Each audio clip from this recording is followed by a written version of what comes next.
Today, we're going to explore the truly remarkable life story of Ellen White, who is also known by her name Kwulasulwut. At her memorial, these were the words that opened her eulogy. And it wasn't just some poetic phrase, not at all. It was a direct reflection of her name, of her identity, and of the incredible impact she had on every single person she met. Ellen White was born way back in 1922 into a Coast Salish family. Her Sunema school name was Kuwlasalwut, which actually means many stars. And you'll see that name is like the thread that runs through her entire story, a story of her becoming this incredible guiding light for her community and really for all of us. Her story really begins on Cooper Island, which we know today as Penellicut. Now, that place, it was home to the notorious Cooper Island Residential School, but Ellen's path, it was going to be very, very different. Now, here's the twist. The reason she couldn't go, well, because she was born outside of Canada, she didn't have Indian status at the time, so the doors of that school were just closed to her. And this act of exclusion, it paradoxically and kind of beautifully opened the door to a profound and traditional education. So just imagine her grandmother, a woman named Zalanamut, in this situation. The colonial school system has just rejected her granddaughter. What do you do? What's your next move? And this was her powerful, life-altering answer.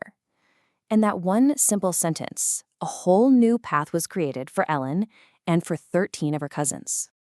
It was an education rooted not on assimilation, but in deep ancestral knowledge. So what did this school teach? Well, it was an education completely rooted in the Coast Salish snow whales. You know, the sacred teachings that formed the absolute core of their culture and their entire worldview. And this was a practical and spiritual education. She learned the arts of healing and the traditional practices of midwifery. I mean, this was knowledge that had been passed down through generations. And of course, language. Language was the bedrock of it all. It wasn't just another subject to learn. It was the medium, the very air through which all of this other knowledge was passed on. Now, this is so crucial to understand. Of the 14 children who attended her grandmother's school, Ellen White was the last. She became the final living vessel of that specific, intensive, traditional training.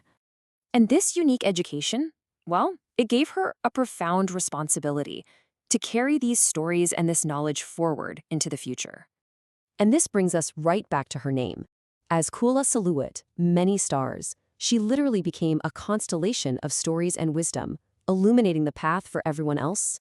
She put her incredible linguistic knowledge to work, co-authoring one of the very first dictionaries to bridge English and the Holka Minimum language. I mean, what a monumental effort in cultural preservation.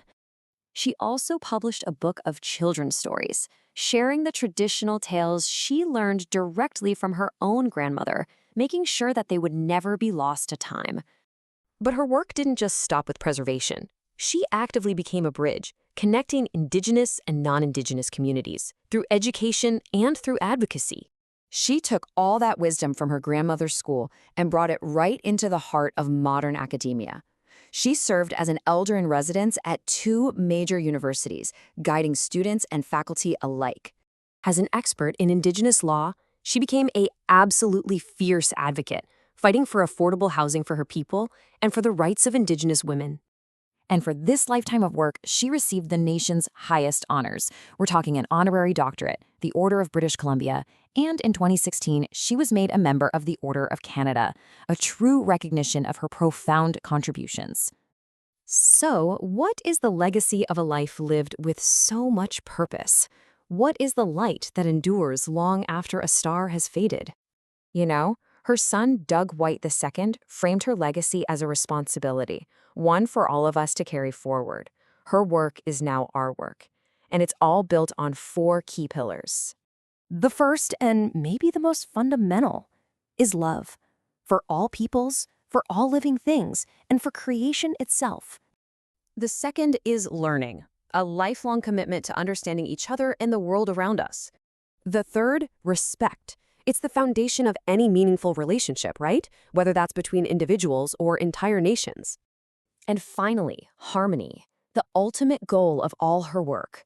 And it's a question she leaves for all of us to answer. How will we continue to cultivate these values in our own lives?